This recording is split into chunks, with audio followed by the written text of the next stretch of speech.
Marami yatang pasabog ko, no? Ewan ko ba? Basta maraming salamat sa pagkakataon magpaliwanag ng iba't ibang issue na binabato sa akin na hindi naman totoo.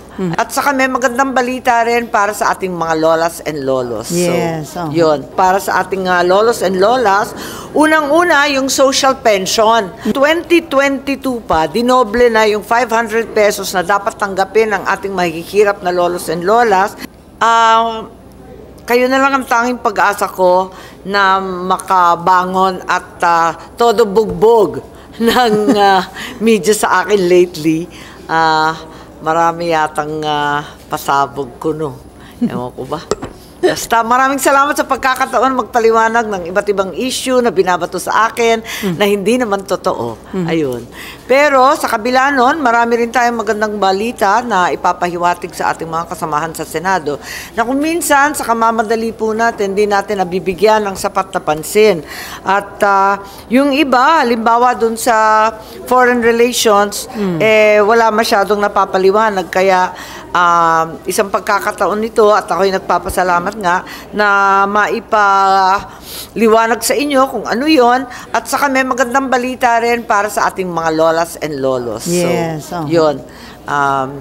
Yun lang ang nais ko sanang ipaliwanag. And thank you very much for the opportunity. I've been under attack from all sorts of places, so I'm very happy to be home in the Senate with the Kapihan and our little gang of media here who are far more familiar with the real issues and the personalities involved. Thank you. So, na-mention nyo yung tungkol sa mga good news for lolos and lolas. Kayo bilang sponsor ho nung Expanded Senior Citizens Act, possible po ba na mag-approve ng supplemental budget para this year matanggap na ng mga beneficiaries yung kanilang additional benefits? Well, sa totoo lang, talagang inaasam-asam natin na sana maibigay ito para sa ating lolos and lolas. Dalawa actually ang magandang balita ko para sa ating lolos and lolas. Unang-una, yung social pension. Nung panahon ng budget, alam na natin na nung 2022 pa, dinoble na yung 500 pesos na dapat tanggapin ng ating mahihirap na lolos and lolas kada buwan. Na-increase na sana to ng 1,000 kada buwan para sa mga indigent senior citizens. Pero, na-increase man o hindi pa rin naibigay. Mismo yung 500 na nauna, hindi pa naibibigay hanggang 2022 at noong 2023, umabot lamang sa 500. Bitin, kalahati lamang. Sa wakas, noong 2024 budget deliberations, talagang pinagpilitan ko na kahit papano, lahat ng indigent over 60 years old dapat makatanggap ng 1,000 pesos ayon sa batas. At finally, na ilagay naman natin to sa budget, itong 49.8 billion. So, nailagay na yan sa budget. At the same time, may unprogram pa in case na madagdag yung 5.8 billion. So, magandang balita po yun. A total of 55.6 billion sana, of which sigurado tayo sa 49.8, mabibigay na ng buo yung 1,000 kada buwan sa indigent senior citizens. Sa wakas, may isasatupad yung batas ng 2022. So, medyo tuwan-tuwa ako doon.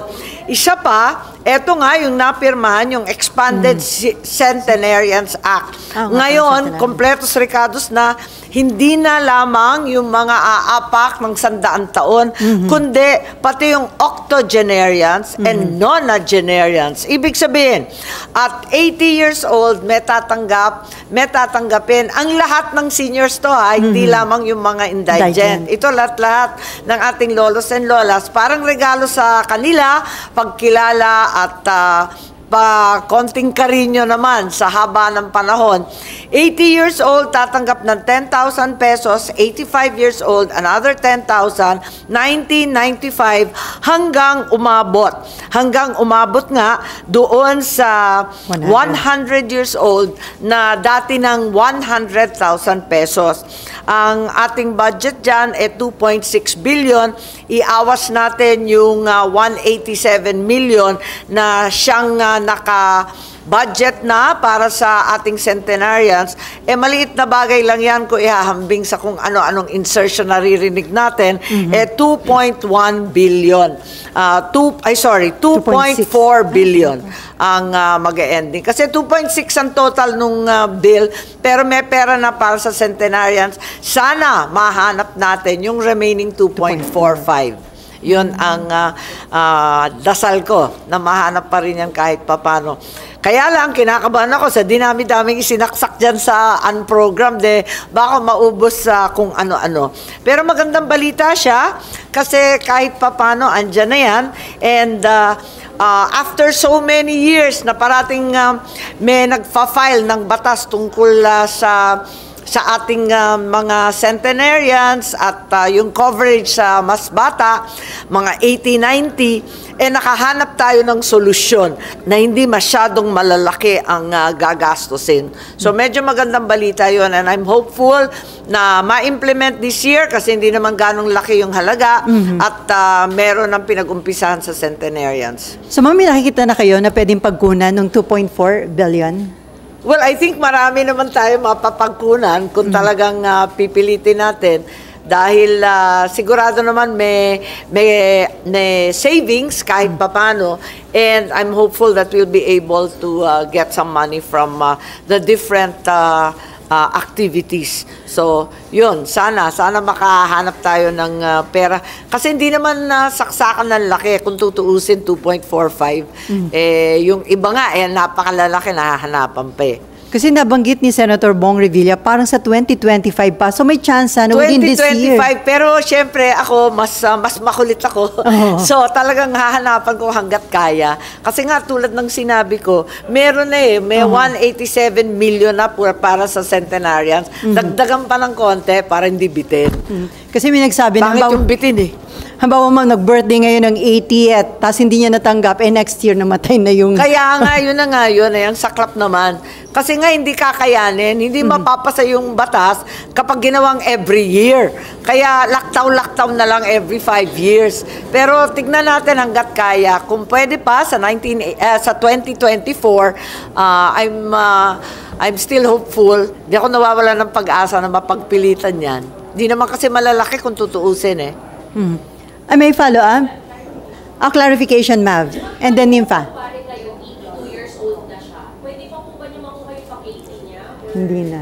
Atay niya na lang kasi 80. Nahihirapan kami dun sa retroactive Walang pambayad Pag-apak talaga for that full year na 80 years old ka, that full year na 95 years old ka, pwede mag-claim. Nahihirapan kami sa record keeping at yung DSWD humihiyaw. Pero, mauuwi yan sa IRR, sa actual mechanics. I don't want to say too much because I'm not really sure how it will work. But right now, ang understanding ko is dun sa taon na nakaapak ka sa 80 years old, qualified ka. Pero pag lumampas nun, maghintay na naman ng 85. Kaya nga, lupit Kaya dapat, maganda sana yung database natin. Yun ang isa pang problema dahil yung database natin ng senior citizen, sabog-sabog. Yung maliwanag lang yung mga PhilHealth subscribers. Kaya inaanyayahan ko at nagpapatulong ako sa mga LGU na yung EFSCA nila at OSCA, may listahan silang mas kumpleto kaysa sa national. Sana pagtulungan natin yung database ng senior citizen. Okay, Nympha. Ay, Mav, may meron ka pa ba? Mav, Sorry. okay ka na? Mav. Okay ka na? Okay. For this year's budget, merong 450 billion pesos supposedly na at program fund. Yun yung question ng mga ginagawa sa national budget. Pwede ba yung maging source para kung ma-implement this year yung Expanded centenarian. Well, ayoko na kasing pag-usapan yung unprogrammed na yan at labis-labis na yung unprogrammed. In fact, may pending habla si Congressman Edsel Lagman. Kaya talagang medyo magulo talaga yung sitwasyon na yan. Alam naman natin na may problema talaga dahil sa Section 25.1 ng Article 6 ng ating saligang batas, maliwanag na walang kapangyarihan ang Kongreso. Ibig sabihin, ang lower house at yung Senado, walang kapangyarihan, walang karapatan na dagdagan yung budget na ibinigay ng ating Pangulo. So, dapat walang dagdag. Kaya nga lang, ang sinasabi ngayon, this prohibition merely covers the programmed appropriations. Pero nalilito rin ako, katulad ni Congressman Lagmad, pagkat yung konstitusyon, wala namang pinagkaiba, wala namang sinasabing programmed versus unprogrammed appropriations. Ang nakasulat lang naman sa ating konstitusyon, appropriations, period. So kung nandun, sa malaking libro ng GAA, ang pagkaintindi ko, lahat yon sakop talaga ng appropriations at ng prohibition na hindi pwedeng magdagdag doon sa ibinigay at pinopose ng ating Pangulo. So yan ang naguguluhan tayo dahil yun nga, an insertion of 450 billion so that it bloated the year's unprogrammed APRO to 731 billion. Maraming dalubhasa sa konstitusyon at marahil meron silang mga opinion, pero yun lang ang pagkaintindi ko kasi wala namang pinagkaiba doon sa saligang batas. Wala namang binabanggit na programmed or unprogrammed. Lahat sakop, appropriations. Yun lang sinabi. So the only way that this inspiring centenarians can be funded sa savings na lang? Sa? Savings. Sa savings. Yun na nga, kailangan. Siyempre, kaya sabay dasal. At maybe we'll have to look at that kasi nagkakaproblema rin tayo sa iba't iba pang mga programs na yung iba kulang-kulang. Kasi alam naman natin ang budget work in progress at saka nasa post-COVID scenario pa tayo. Kaya't marami pang hinahabol, marami pang dadagdagan, yung iba naman mababawasan. Alam naman natin na may period of adjustment and it's a real work in progress.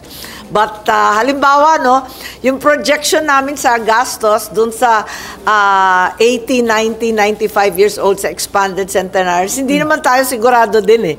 We're not so sure kung yun ang absolute numbers. It's just a projection based on the centenarians and the other inventories we have of our aged.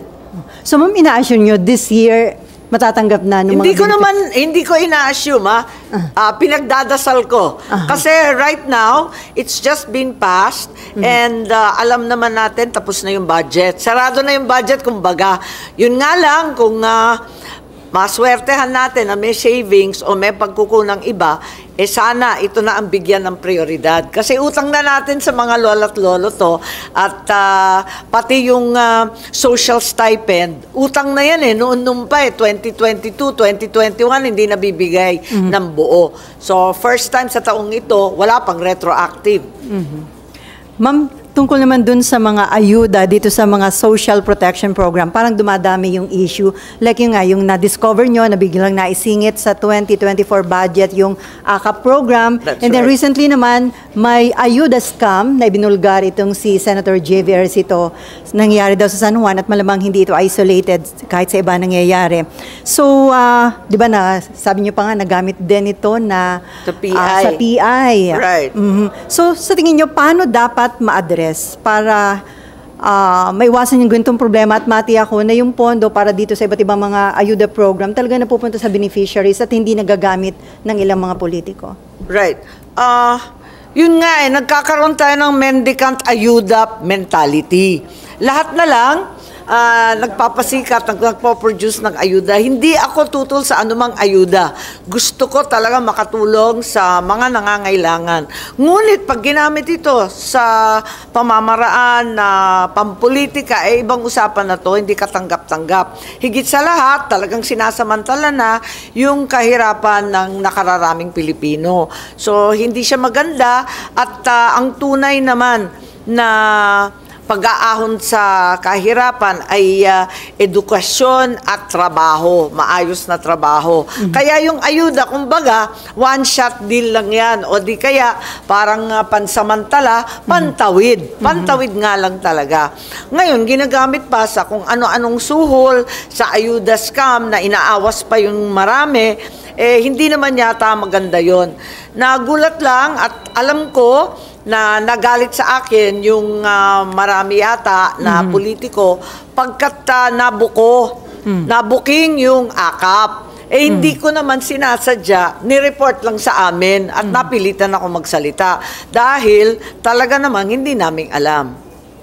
Pero ma'am, kanina, sinabi ni Senator J.V. Ejercito, siguro daw it's about time na parang out na yung mga politiko dito sa pamamahagi daw ng mga ayuda dahil parang nagagamit nga ito sa patronage politics at dapat daw meron ng exit mechanism dahil para hindi habang buhay umaasa yung marami sa ayuda mula sa government. Yes, tama yun. Kaya dapat yung job program natin, i-ratchet up. Narinig na natin yung job program. Ano nga pangalan? NARS ba? NARS?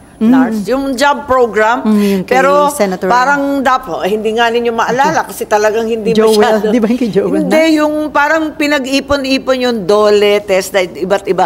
Pero parang yun pa yung dati. Sana yung talagang mas aggressive na job generation program, tulungan natin ang private sector. At the same time, alam naman talaga natin na kailangan na dagdagan talaga itong mga puhunan. Halimbawa, yung Kalahi Seeds. Exit strategy ang Kalahi Seeds Tapos yung job generation. Kasi yung Kalahi Seeds, maganda siya sa mga remote na mga lugar na wala ka naman papasukan ng trabaho. Kaya maghahanap buhay ka at magiging MSME. So that's one exit strategy. Another one would really be the DOLE, no? With all the job generation and the TESDA. So these are the things that we need to beef up kasi isipin nyo, 2007 nag-umpisa ang pantawid. 2024 na, hindi pa nakakatawid. Hindi naman yata tama yun, habang buhay na lang.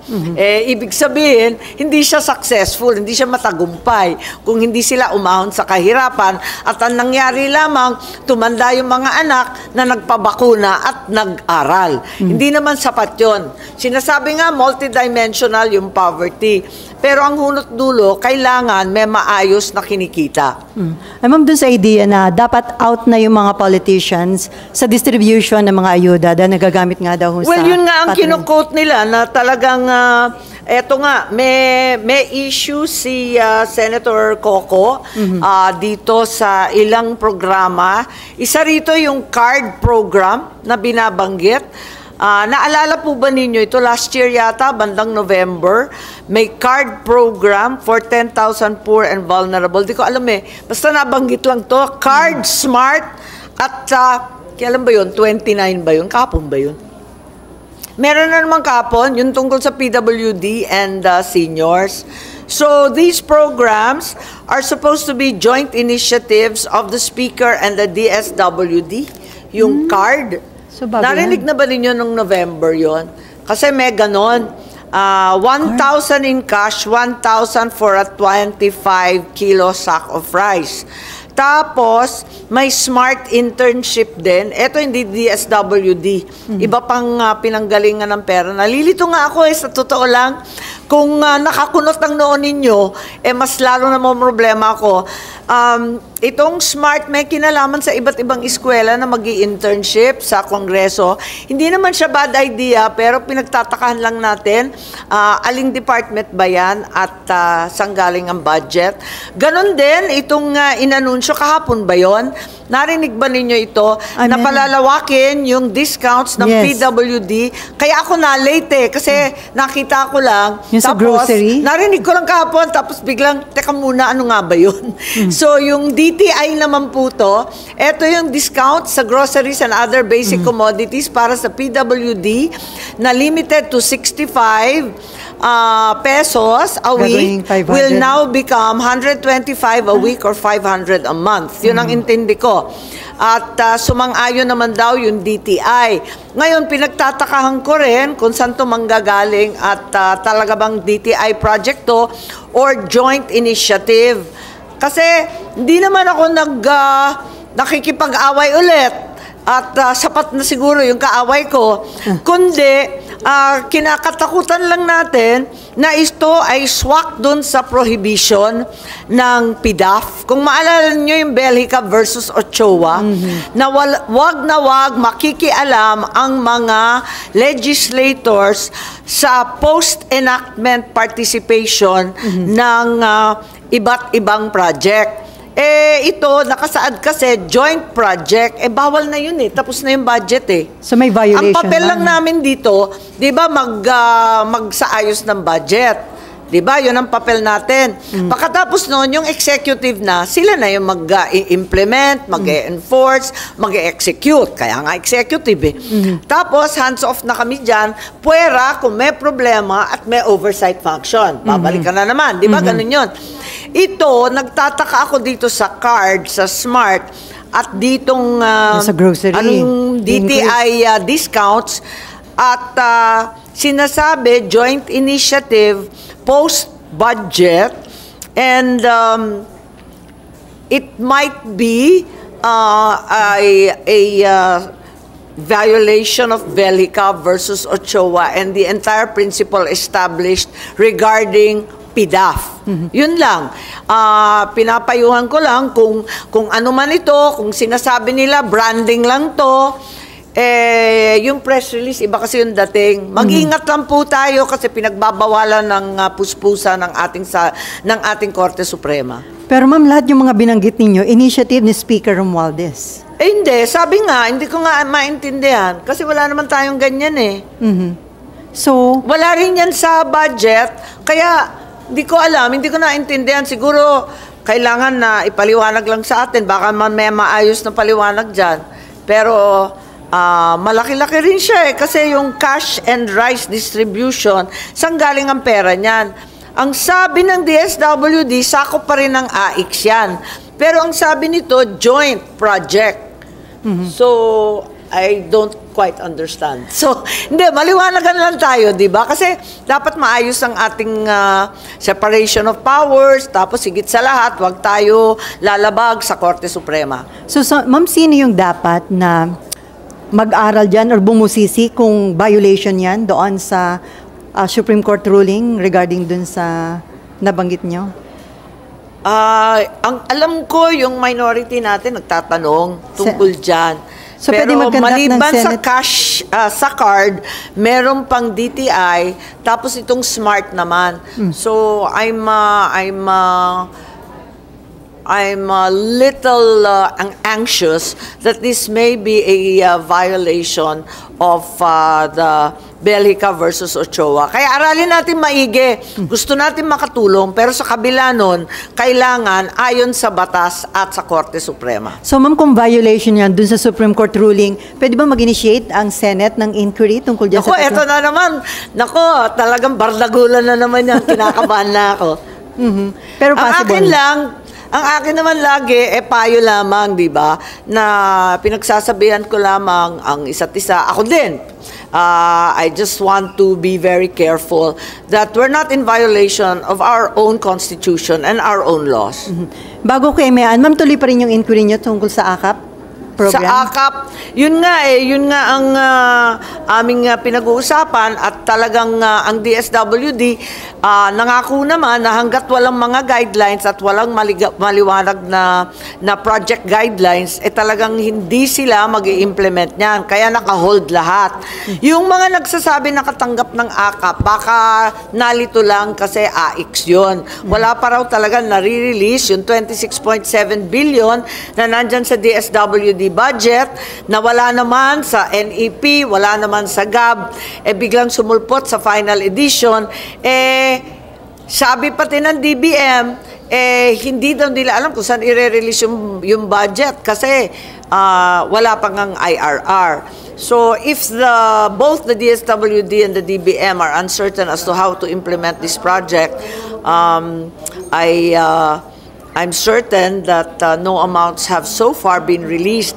Gusto nga natin tumulong sa tao, pero nakakapagtaka naman at kinakatakutan ko, napakalaki ng amount yung 26.7 billion. Ano kaya nadali rito? Yun ang nakakanervyos kasi may pagkukunan at pagkukunan yan. Kaya't, yun nga, maraming umaaray na department, narinig na natin DPWH, narinig na rin natin yung mga pension and gratuity na talagang maraming nagreklamo, pati yung 10 billion na inawas doon sa AFP-MUP. Sana, sapat pa. ang pera. Kasi kawawa naman ito. Ito yung mga nagtrabaho sa gobyerno pagkatagal-tagal. Ang lalaki ng awas, 110 billion, 10 billion. Ang sakit naman ito. Pag na-delay ito, ang tatanda na ng mga retirees natin. Doon tayo natatakot. So, since naka-hold pa ma'am, wala pang nare-release na fund for AKAP, wala pa kayo nakitang basis na mag-start ng inquiry?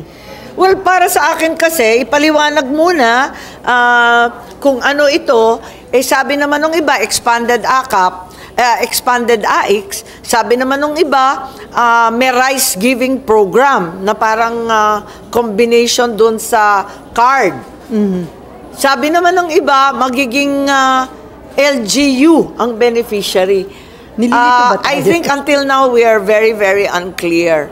So it's important to understand what it actually is, and if it's a congressional initiative, ano ang partisipasyon ng Senado, if at all? Natanong niyo na, sir, ma'am, si Finance Committee Chairman Sani Angara. Ano sabi ni... Natanong niyo na, ma'am? Yeah, tinatanong natin, at ang sabi niya, it was a House insertion. Okay, may So, that's the reason why I'm saying na siguro yung proseso natin ng pagbabudget kailangan ayusin talaga. Kasi halimbawa, eto nga, yung tinatawag natin bottoms-up budgeting, nakasali yung NGO, civil society, dapat isama na yan sa DBCC pa lamang, kaya nag-file rin ako ng budget modernization at kung ano-ano pang mga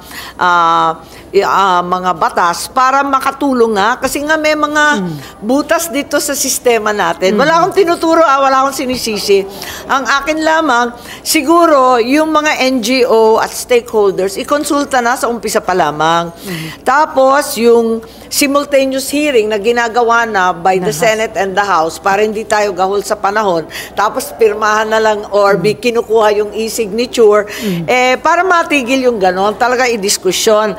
Sinasuggest ko rin na yung vice chairman ng iba't ibang committee, mag-usap na. Kung DSWD, kung COMELEC, kung saan, walang singitan sa dulo, walang gulatan. Kasi nabubulaga na lang kami sa hulihan. Hindi naman tama yun. Sigurado rin naman ako na sila rin, di nila nabasa one by one. Kasi napakakapal nun at hindi mo naman pwedeng pakialaman lahat.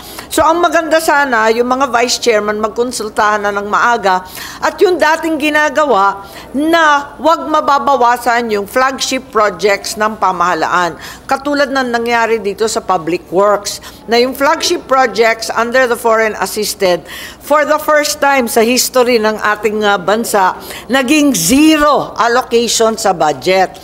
Ngayon, sigurado ako at nakita ako na nagwawala na yung Public Works at humihingi na kasi tinambak na lamang sa unprogram yung maintenance pati ng main highways katulad ng EDSA. So yung mga yan, sana siguro magkaroon ang ating Pangulo tulad ng LEDAC, ilagay doon lahat ng non-negotiable, yung talagang sobrang importante na project na hindi talaga pwedeng maalintala, hindi pwedeng bawasan, higit sa lahat, hindi pwedeng iasa sa savings at unprogram. So, ma'am, yung gusto niyong reform sa budget making process, gusto niyo maipatupad na yan sa 2025? Well, hindi. Papag-usapan natin at I'm sure na maraming suggestion. Alam ko naman marami sa atin talagang gustong baguhin yung ibang sistema. Mismo si Senator Angara, mismo si Senator Cheese, lahat may suggestions dyan Kasi alam naman natin gahol sa panahon, pero at the same time gusto natin that we have a thorough and comprehensive understanding of what enters the budget at wala nang bulagaan sa bandang huli. Okay, Mean. I don't know if you've seen it already, pero may mga sponsored ad po sa YouTube. I'm sorry? I don't know if you've seen it already, may mga sponsored ad po sa YouTube against you about AKAP na sinasabing nagka-amnesia daw kayo, and the ad almost 2 minutes saying sinungaling daw po kayo na hindi nyo alam yung about AKAP. Your comment and reaction. Have you seen it, ma'am?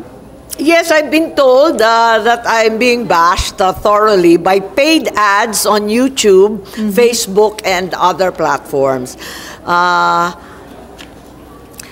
Palagay ko naman napakaliwanag ng statistics at maipapakita naman natin yung DSWD 4-piece budget. Ang tanging ginagawa ko, kasi kung minsan, madalas, sabihin na natin, 2021 onwards, talagang hirap ang DSWD na gastusin ang kanilang budget for 4Ps. Kasi nababawasan sila eh. Nababawasan. Tapos naalintala pa yung listahan 3. So, yun nga. Kung bakit pa sila nag-a-ads para banatan ako, Gumagastos, ha? talagang gumagastos, sana gamitin na lang nila para sa ating mahihirap. Kung abalang-abala sila sa mahihirap at may pera silang extra, ipamigay na lang, wag na lang birahin ako ng birahin. Kasi ang liwa-liwanag naman ng budget, wala naman dyan sikreto na pag hindi nagagastos, ang lagi kong kinakatakutan, mababawasan, ibabalik yung pera sa ating National Treasury. Higit pa doon, sa susunod na taon, iaawas na yung mga hindi nagastos. So, paliit ng budget. Ayokong mangyari sa DSWD yan. So, that's what I was always trying to prevent, that DSWD will have its budget complete and inherent, as opposed to its getting diminished year on year because of the difficulties such as the closure of the schools, so yung educational assistance, such as COVID, making it impossible to find everyone, such as the incompletion of the listahan ng 3. All these things got in the way of so much of the implementation of the 4Ps, and yet we found a way to salvage the budget of DSWD. Kung ako'y binabanatan, ewan ko na lang sa kanila. Talaga, patawarin na lang sila ng Panginoon. May antala. Ma'am, balikan ko lang yung kay Ate Sel kanina. Yung sinasabi ni Senator JP, siya rin daw po, nagigilty siya na sumasama siya sa pag-distribute ng ayis. Pinuhon that kayo rin po nag-distribute. Do you agree na dapat wala ng politicians na kasama po sa pag-distribute ng ayuda? Sa palagi ko, hindi naman masama kasi unang-unang inaasahan yung mga barangay kapitan, yung mga mayor. Talaga naman, aasahan mo at aasahan yung mga lokal kasi kilala nila yung mga tao. At yung MSWD, tutulong yan sa DSWD kasi walang kakayahan yung DSWD na mag-identify by themselves. So nagpapatulong rin sila sa barangay. Ang mahirap kapag nakikialam na at napopoliticize. Yun ang ibang usapan. At the end of the day, the final list to me is the most important, and it should be finalized by the DSWD. To me, that's the most important. Ma'am, you don't see anything wrong na, kasi sinasabi ni Senator JP, siya daw po, na-invite lang siya na maging present dun sa meeting. Tama, Ng mga tama. LGUs. Tama, kasi halimbawa, ako yung chair, ako yung vice chair dyan sa DSWD budget. Nakukumbida ako sa mga OSCA, EFSCA, yung mga senior citizen, na-invite ako. Natutuwa naman ako makita sila at saka importante sa akin dahil kailangan ko marinig sa kanila, natatanggap ba ninyo? Or may awas ba yan? Imposible na hindi ako pupunta. Kailangan ko pumunta, kailangan ko marinig kung na-i-implement ba properly. Ang pangit lang talaga pag pinakialaman ang listahan. Ibang usapan yon. Kasi pag pinulitika yan, ayan, nagkakaloko-loko na at nagkakaturoan. Noon, alam ko, kasi nung governor ako, iniiwasan ng DSWD na sabihin sa mga politiko. Ayaw nila talaga sabihin miski sa barangay kapitan, miski sa mayor, miski sa akin ng gobernador, para hindi ma-politicize. Pero nung bandang huli, nahihirapan na rin sila kasi ilan lang naman sila.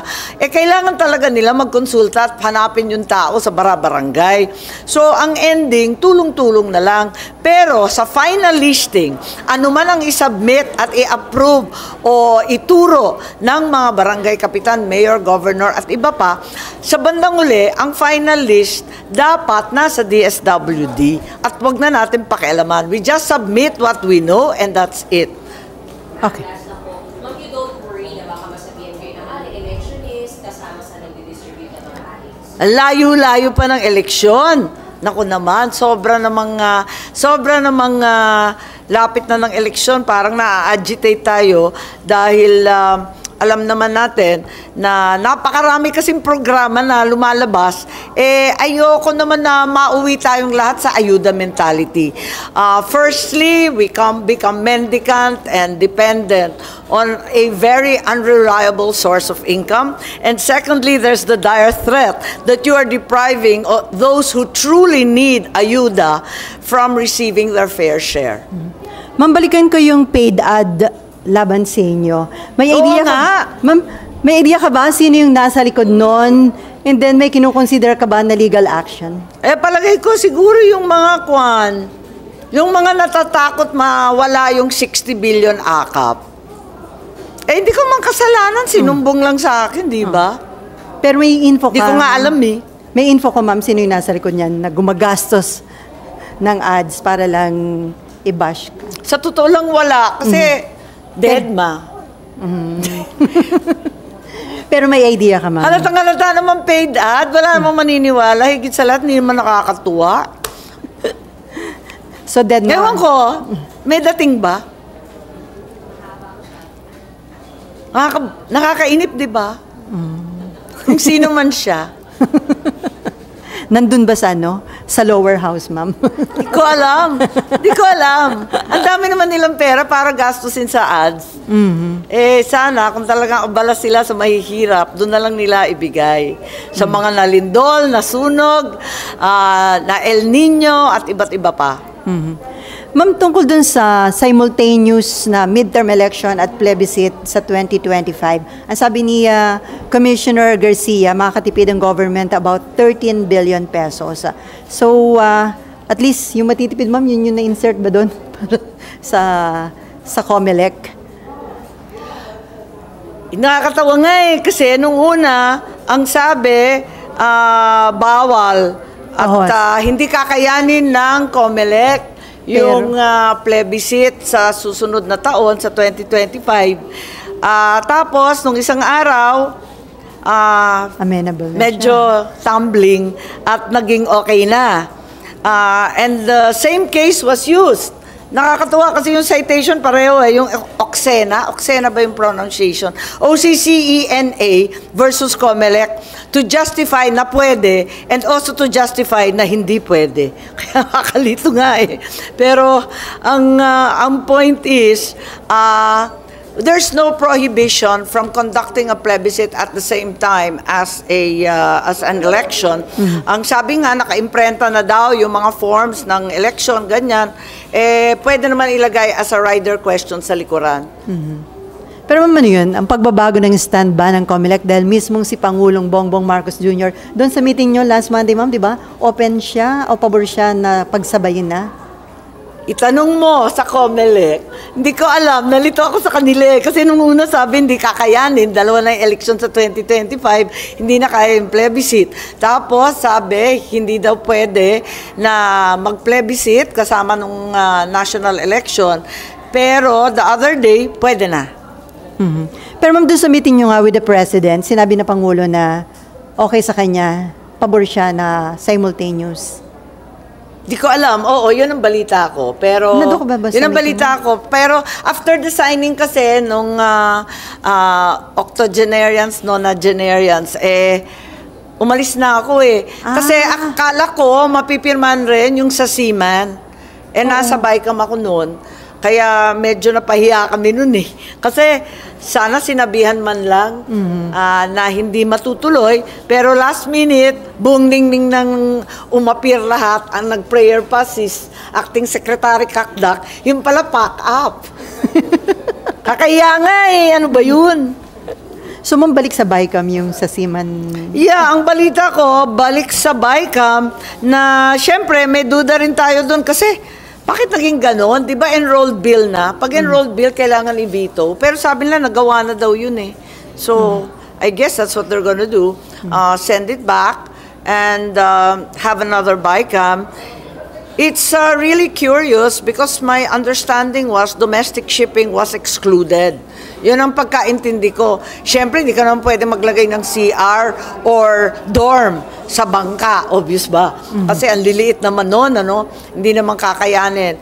Pero yung sa Roro at iba pa, yun nga ang dinadaing nila. Pero hindi namin narinig. Kung maalala ninyo, yung mainit na usapin tungkol sa Seafarers Act ay yung escrow account. Araw-araw may rally dito nung panahon na yon. At yun ang talagang tinutukan namin para makahanap ng compromise. Kasi alam natin na nakakahiya sabihin, pero hindi maganda kasi yung reputasyon ng Pilipinas na meron tayong mga abogadong ambulance chaser na binibira talaga yung mga ship owner hanggat turn off na sila na ayaw na nila kumuha ng Pilipino kasi trouble lang daw. Kawawa naman tayo, dati number 1 tayo sa buong mundo, naging number 5. So yun ang talagang trinabaho namin. Hindi namin alam na yun pala nagkaroon sa Cebu ng meeting kung saan yung mga Roro owners at yung iba pa nagdaing na hindi daw sila exempted. Hindi daw nila kakayanin yung international standards.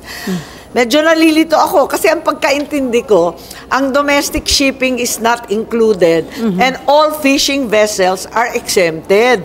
Magiging labor code pa rin ang prevalent. Pero, para maliwanag at wala ng kaduda-duda, meron daw second BICAM for Section 3. Na ang coverage talaga yung international lamang. Ma'am, sponsor ka noong panukalang abolition ng PSDBM. Oo. Pero according to Senator Sani Angara, Finance Committee Chairman, hindi daw nila i-recommend yung abolition. Parang i-recommend lang nila streamline yung proseso ng PSDBM. Streamline lang daw yung proseso ng PSDBM. Dalawa kasi yan twin bills ko yan. Kasi sa totoo lang, parehong gawa-gawa ng tatay ko yan Kaya, natatawa nga ako. Yung PSDBM is an Ilocano move to buy everything wholesale para makatipid.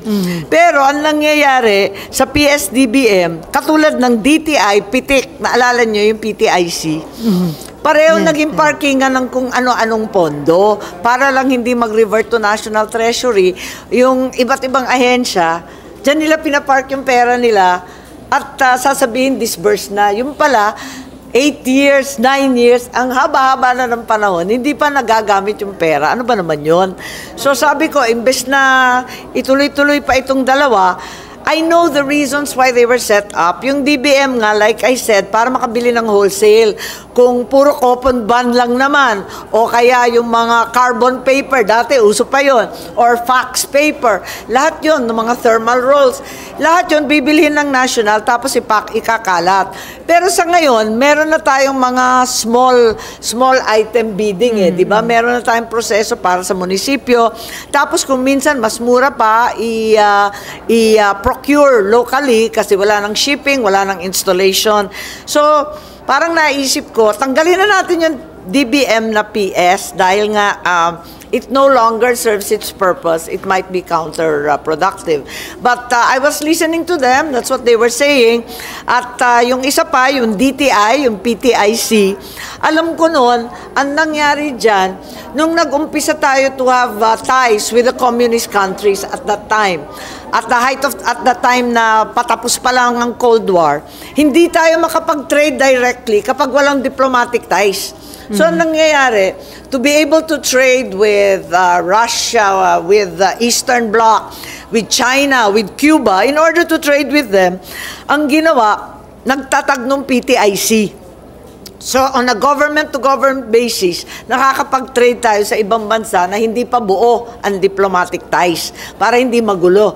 So, yun, yung DTI, PTIC. Pero narinig naman natin kung ano-anong scam na naipasok dyan. At naging bidang-bida yan dun sa Farmally and SunWest and all those investigations regarding face masks and PPEs.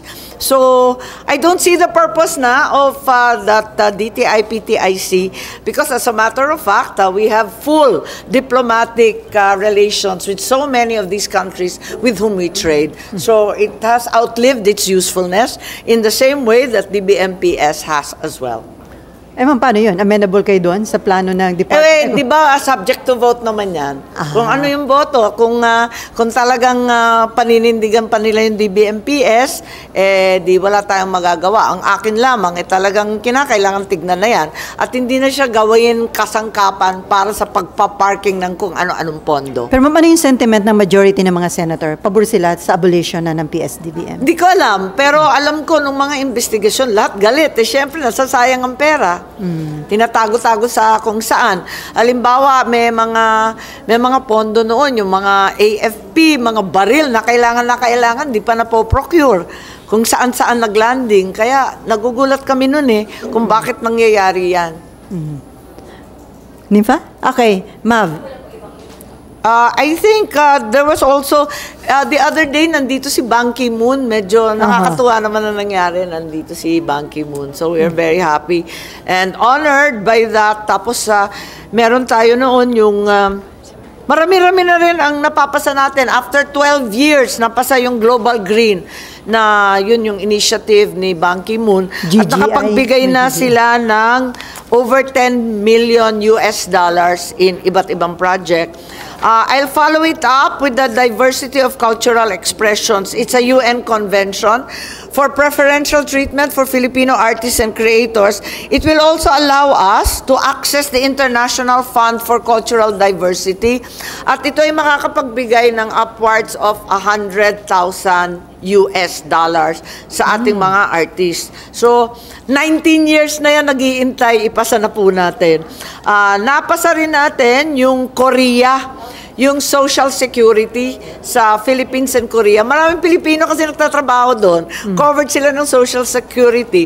Pag-uwi, hindi na sila covered. At hindi na nila makuha yung pera. Mas type nila na kukuha sa Incheon Airport or kung gusto nila na ituloy-tuloy sa SSS, GSIS, pumayag naman yung SSS. So maganda yon kasi walang mawawala. They can get their entire pension and the insurance, and they have the choice of collecting it here or in Korea. In the other thing that we managed to pass was the double taxation for Brunei. Yung mga Pilipino sa Brunei, marami pa rin nagtatrabaho dyan, para hindi sila natatak sa Pilipinas, natatak sa Brunei, at yung iba naman, hindi nagbabayad miski saan. So, mas maganda yung nagkakaliwanagan at maayos yung listahan na magkabila. So, the most important to my mind was our unanimous concurrence on the ILO 190, the Convention Concerning the Elimination of Violence and Harassment in the World of Work. So malaking bagay din to, and I think this will be very, very helpful for our entire workforce. It's the first time that the term world of work is used in any legislation, international or local para sa atin. First time natin nagamit yung world of work. Kasi sakop niyan, lahat ng klaseng trabaho, hindi lang yung nasa opisina o nasa pabrika. It includes interns, apprentices, yung may training or nag-camp or pati na rin yung virtual work and commuting to and from work. Lahat yan sakop nitong world of work. Hindi lang yung nasa opisina o pabrika. So malaking bagay din yan. I think it will help us a great deal. So we passed that very quickly. So may good news naman, kahit papano. Inaantay ko ngayon, yung natapos na dito sa Senate, sana maipasa na at it was transmitted to Malacanang on the 12th of February. Ito yung New Passport Act. Dahil lahat namomroblema sa passport, ito yung electronic one-stop shop na pinopropose natin for DFA. Kung maalala ninyo, yung ating Passport Act na pinasa noon, wala pang machine-readable passport. Ngayon, may machine-readable na, ba't pa natin pahihirapan yung OFW tsaka yung senior citizens na nagre-renew? We can do it all online. We can do it digitally. Why do we compel them to make a personal appearance if it's merely for an application or a renewal? So persons with disability, pregnant women, minors age 7 and below, solo parents, OFWs, and of course, the compassionate issuance of passports. Ito yung emergency and exceptional cases. Alam naman natin, kapag nagbabiyahe ka, limbawa, tapos ninakawan ka or nawala mo yung passport mo, kailangan dediretso ka na sa Pilipinas, wala ka na magagawa. Bibigyan ka lang ng travel order, uuwi ka. Hindi na matutuloy yung conference mo o yung pag-aaral mo, kailangan umuwi ka na. So this will hopefully find a solution to that so that a passport or a working travel document can be issued to you overseas. Ma'am, schedule na for signing the Presidente? Hopefully ma-approve na. Hindi ko alam. February 12 namin pinadala. Let's hope na matuloy na yan. At yung Seafarers Act. Kasi kung tutuusin na magkambal yan eh. Puro sa ating land-based and seafarers. Sakop lahat ng new Passport Act. So that's the accomplishment so far of the Foreign Relations Committee. Okay, Mav. I'm sorry? Yung Lotto draws po. Nanawagan. Feb 27, ma'am, nagkaroon na naman ng glitch na may nabola sa loob. So parang umulit, tapos marami pong nananawagan na dapat cleanin na lang lahat. Kasi PCSO? Oh, yung sa Lotto draw. Ay, yung Lotto. Di ba nanawagan kayo yung staff? nagka-glitch po kasi yung Lotto draw kapangalawa lang. Feb 27. Yun na nga katakot-takot na glitch ito sa PCSO. So talagang kinakailangan tignan ng maigi. Nag-aantay ako noon kaya lang naudlot yung PCSO hearing. Kung maalala niyo, nag-switch to PAGCOR yata. Naghihintay ako, marami akong tanong. Mukhang may hindi sumipot daw na testigo. Pero unang-una yung kontrata nila napakalabo nung provider. Tapos hindi inaprubahan ng GOCCs. Di pwede yung ganon. Masagwa yung ganyan. Dapat tigilan na yung ganyan. At kinakailangan, hanggat hindi na susolve lahat yan, tigilan muna. Yung sinasabi nila na kailangan na ibalik na muna from start at ulitin. If that's possible, I think that's the only way to resolve it. Mahirap yung nawawala yung tiwala ng tao sa lottery. Mas lalong mahirap yung nakakalimutan ng mga pasimuno na yung pangalan nila charity. Dapat ibalik natin yung charity. Ano ba yung mga charitable works na kinakailangan gawin? Wag na yung mga kontratang may anomalya, yung mga software na laging nagkakaglitch, at saka yung mga mahiwagang algorithm na parating ending 9. Ba't ganun? Ma'am, okay, ma'am, meron ka pa follow-up? Ma'am, meron po nananawagan naman na dapat entire draw naka-livestream lahat. Kasi po yung livestream ng PCSO, medyo may putol-putol. So, do you share the same sentiment na dapat the whole thing, dire-diretso po, dapat pinapakita? Oo, dapat pakita lahat. Wala namang problema doon. I-livestream na lang lahat. At wag sintu-sintu na livestream. Hindi naman ganun kalala yung wifi na Kaya nang talagang tuloy-tuloy. At higit sa lahat, wag naman nakabalot. Nakakaloka naman yun. Yung nanalo, na hindi natin alam kung sino, na parang na-photoshop. Totoong tao ba yun? Ganon. Dapat pakita naman ng winner. Pag malaki mo, di ka naman mabi-BIR ka agad-agad At hindi ka naman nanakawan ng lahat ng kapitbahay. Pakita naman yung face. Ano ba naman yun? Napaka-weird. Sa ibang bansa, di ba ma'am, parang pinapakita yung pangalan? Siyempre yung pangalan, papakita at lahat. Sabi natatakot daw, bakit? Ang akin naman, nakakatawa naman yung ipapakitang winner, yung mga na-photoshop na hindi totoong tao, na advertisement lang nung isang clothing company. Okay. Ma'am, si Presidente, siya na mismo nag-advise kay Pastor Kibuloy na sana humarap na sa Senate at House hearing to give his side dun sa mga allegation laban sa kanya. Do you think dapat na sundin ni Pastor Kibuloy yung payo sa kanya ng Pangulo? Well, alam naman natin na talagang kapangyarihan ng Kongreso at ng Senado na mag-issue ng subpoena, talagang fundamental power yan. Pero alalahanin natin na kinakailangan bigyan ng substantive and procedural due process at saka yung karapatan against self-incrimination. Ang ibig ko sabihin, lungkot na lungkot ako sa mga pangyayari tungkol sa SMNI at kay Pastor Kibuloy. Mabait siya sa atin at higit sa lahat talagang tumutulong sa napakarami. Kaya't malungkot ako na nauwi sa ganito at sana na isaayos na lamang ito ng mas mapayapa at mas tahimik na pamamaraan. So, nalungkot ka rin ba, ma'am, na meron siyang mga allegations against the President and the First Lady na parang nakikipagsabwatan ba sa Amerika? Alam niyo yung maraming nagsasabi, yung tungkol kina Presidente Duterte, tapos yung kamag-anak nila, ganun din sa kay Pastor Kibuloy. Alam mo, kasi talaga namang tumulong sila sa lahat ng ginagawa ng administrasyon para panalo yung administrasyon, pagkatapos may ganito, yung may, well, allegedly, pang-aape. Kaya, in a way, naintindihan ko, nalulungkot ako, pero naintindihan ko kung bakit sila nagsasalita ng ganyan.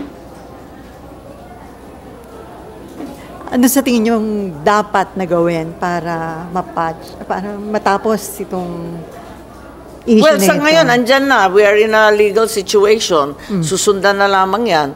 Kasi, ariyan na. Pero, ganun pa man, naasahan ko na maisaayos yan sa lalong madaling panahon. At alalahanin natin ang karapatan ng lahat, including due process and the right against self-incrimination. Tapos yung mga nagsasabi ng extradition, wala namang extradition request, ba't kayo nagmamadali? Labis naman.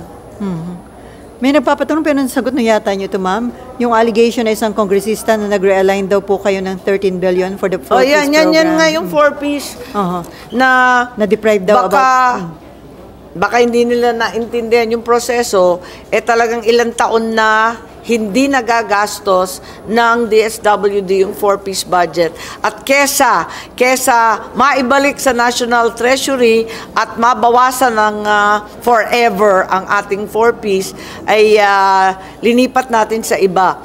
And that's during the time, syempre yung educational assistance wala kasi 2 taon mahigit na walang eskwela. Paano ka mag-educational assistant? Tapos yung mga problema noon na yung listahanan, tapos yung COVID. So all those things ended up, I'm not blaming anyone, in the incomplete implementation. Ngayon naman, opposite. Overdrive na. Nagkukulang na kasi kompleto na yung implementasyon. Hahanapan na naman natin ang paraan yan. So, that's what we need to do. So, in the meantime, kahapon, narinig naman natin si Senator Cheese na nagtatanong dun sa dalawang House Resolution 6 and 7 na magkaiba lamang sa iisang kakulangan, di ba? Walang voting. Ito na naman si voting separately and jointly. So this is what we need to resolve as well. So ma'am, conforme ka sa sinabi ni Senator Cheese na dapat muna magkaroon ng rules ang Senate dahil wala pa sa Senate rules, ang House meron na pala. Paano pag-approve ng resolution regarding constitutional meron na sila. Kaya lang hindi ko pa alam kung anong desisyon ng mayorya, kung ano talaga ang gagawin. Kinakailangan siguro pag-usapan. Kahapon pinag-uusapan pero hindi ko alam kung nagkasundo at ano na ang pinagkasundoan. Dahil yung voting separately, andyan pa rin na issue. So let's see how it works. Nasa Rules Committee yata, ma'am. Rules Committee. That's correct. And there's this concern that it should be face-to-face so that there will be a live debate. I think there was a suggestion na kailangan magdebate face-to-face ang Senate at saka Congress. So magjo-joint session na? Pwede, hindi ko nga alam kung ano yung mga suggestion. Marami kasing suggestion. The other statement was that the President has advised that there should be no political amendments. Ako naman, yan na nga yung duda natin na hindi naman economic amendments ang pakay, kundi political. Di buksan na yung pag-uusapan. Kung talaga yun ang gusto, di magpakatotoo na. Sister, ngayon pa lang. Now na, pag-usapan na yan. Unang-una, halimbawa, yung length of term, wala yatang may gusto ng 3 years. Parang magiging unanimous yan. Kasi ang ikli-ikli, lagi na lang tayong may eleksyon. Tapos yung pinakakawawa, yung mga barangay kapitan, kahahalal lang, hanggang December 2025 lang sila uupo. Sobrang lugi nila, kawawa naman. Tapos, yung iba't ibang issue na ganun, political amendment nga yan. Pero kung yun talaga naman ang mithiin, na yun naman pala yung tutumbukan, di pag-usapan na. Kesa, eto nga, nagkakaroon tayo ng mga PI dyan, ang sagwa-sagwa. At may suhulan pa ng pera ng gobyerno. Kesa mauwi sa ganun, di pag-usapan na, bulat-latin na lahat Pati political. Okay, Ewan ko, ako lang ha. Tapos, yun nga, ano pa ba? Yung pag-aamyenda ng economic provisions, narinig naman natin, iba-iba naman, samut-sari naman yung opinion. May yes, may no. Kaya, maraming pag-uusapan, di siya automatic. Kaya, nagtataka ako, bakit may deadly deadline? Bakit may tanning? May target kasi. Oo nga, parang mahal na araw or else. Bakit ganun? Okay, Ipapako tayo sa cruise? Ganun ba yun? Last 2 questions from Myla and Nympha. Myla. Ganon, nagchichismisan pa yata yung mga yun.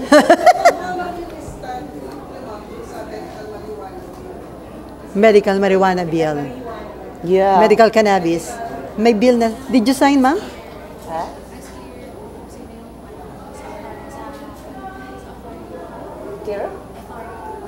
Yeah. Did you sign that? Alam ninyo, I haven't signed it. I have very clear knowledge of the compassionate use of marijuana because I'm a glaucoma patient. Katulad ng nanay ko, katulad ng side ng nanay ko, lahat kami may tama sa mata. So, noon pa, ilang dekada na, talagang prescribe ng doktor yan para sa may glaucoma. Yun yung mga medical purpose. Kaya lang, binabasa ko yung bill, gusto ko mas mahigpit kung sino yung authority. Sino talaga mamamahala, hindi masyadong maliwanag sa akin. Ikalawa, nakita natin sa iba't ibang bansa, sa US, sa iba't ibang states. Tapos ngayon, yung recent na tinitingnan natin, yung Thailand. Sasabihin nila, medical use lamang. Pero dun sa enforcement, sa implementation, imposibleng gawin. Kasi may mahahanap at may mahahanap talaga na dahilan. Kesa may back pain, kesa may kung ano-anong problema, maraming sinasabi. Kaya't palagay ko okay, pero detalyahin pa natin ang todo-todo para mahigpit na mahigpit siya. Kasi hindi klaro sa akin kung sino ang mamamahala, sino magpaparusa, sinong huhuli, sino magde-determine kung talagang medical, ano yung gagawin pag nahuling hindi pala medical. Ang hirap kasi ng enforcement niyan nakita ko na. So dun sa bill, ma'am, wala yun? Hindi klaro? Parang it's not clear to me kasi who's the one in charge. And the enforcement aspect, I also need to see because it has repeatedly failed in many, many jurisdictions. What has failed is the limitation to medical use. Sasabihin medical use, pero sa bandang uli, nagagamit sa recreational at iba't iba pang use. So regulation and control, dapat bantayan. Arami naman nating fake ID, alam na natin yan. Napakadali kumuha ng PWD, o di sabihin mo, chronic pain. Natatakot ako So dapat higpitan natin. Lagyan natin ng pangil konti. Follow up. Kasi wag natin kalimutan, marami ring doktor na nagsasabi gateway drug yan sa dangerous drugs.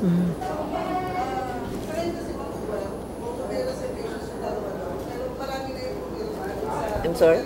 Marami na pumirma doon sa committee report. I have no idea. Sorry, I have no idea. You'll have to ask the chairman. Hindi ko alam. Ang sa akin lang personal as a glaucoma patient, I find that I appreciate the intent. particularly the compassionate use of marijuana. But at the same time, I would like to see very, very clear lines of control and regulation, as well as a mechanism for genuine enforcement, which has impeded the implementation of this law in many, many jurisdictions, some much better managed than ours. Okay, last question from NIMPA about NFA. About? NFA, National Food Authority. Nagbenta daw po ang NFA ng bigas sa 25 pesos per kilo, although binili niya as palay for 23 pesos. Sobrang sa Lugi ang government. Lugi. Masyadong lugi ang NFA, ang sinasabi mo. Actually, ang totoo, kung tutuusin, ang papel ng NFA, once again, ito ay itinatag ng ama ko para mabalanse, no, yung rice supply at yung presyo. Pero parang hindi siya nagagampanan ng NFA. Kailangan yata tignan natin ng maigi yung NFA. Unang-una, nauwi sila dati lahat importation. Ngayon naman, sumusobra naman at mukhang palugi naman ang ginagawa. Bakit sila pumasok sa... Ang ibig sabihin, sila na rin ang nag-mill? Oh, tapos wala daw bidding, ma'am. Walang bidding. Yeah. Ang hindi ko nga maintindihan, sila ba nag-mill? Ano bang ginawa nila? O binili nilang panibago? The sale of Hindi ko milled masyadong rice. maintindihan kasi yung storya eh. Parang binenta milled rice stored in the agency's warehouse. Sorry? Ang sabi ho dito, ma'am. Yeah, that's what it said nga. But I don't understand. So they milled it themselves? Parang ganun, no? Kasi nasa warehouse nila eh.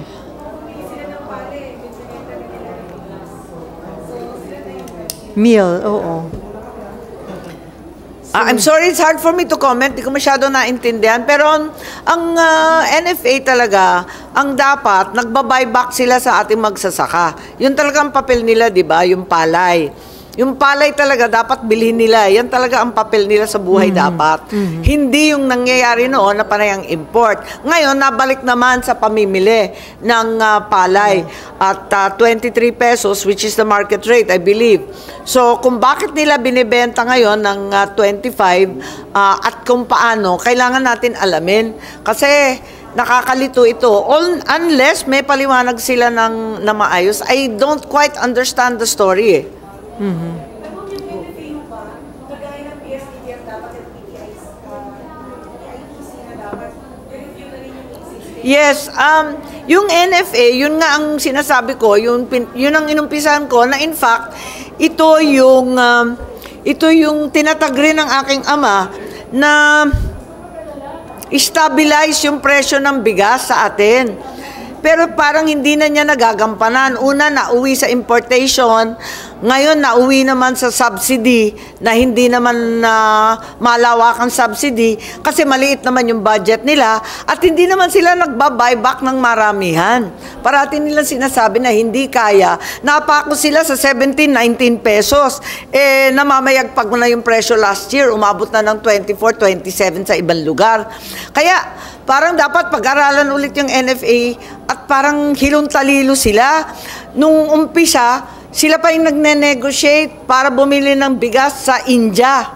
Bakit sila nauwi doon? Bawal na bawal sa charter nila na mag-import. Tapos, pumasok naman sila ng milling ngayon. Yan ba talaga ang papel nila? Parang lito sila. Kailangan ipaliwanag. There are certain agencies that perhaps need to clarify their mandate, and NFA has to be much clearer. Already we've prohibited their embarkation into import, and yet they were at the forefront of negotiating with India with regard to importing rice just recently. Thereafter, they started buying back at the palay at very, very low levels naman, 17, 19. Kaya walang nabibili. Yun ang problema. Dati nung governor ako may buriki pa nga ako sa bag ko para lang ibenta sa NFA. Kasi sasabihin ng NFA, lampas yan ng 14% moisture. Di ba yung ganun sa palayan? Kailangan hindi basa. Kailangan madry. Ayaw naman nila. So noon, hindi sila bumibili. Ngayon, bumili naman sila, tas ibenta. Hilong-hilo na ako sa kanila, sa totoo lang. Ano ba talaga ang papel nila? And I think that needs to be clarified given the very dire situation in the rice marketplace today. And this will only worsen with the coming months. We have El Nino, in addition to which we also have a worldwide rice shortage. Yun. So, mabigat itong problema to. Dapat they need to get their act together. Ang NFA needs to simply get its act together. I know we have a new secretary. I understand there's also new management in both FTI and NFA. Let's hear from them as soon as possible.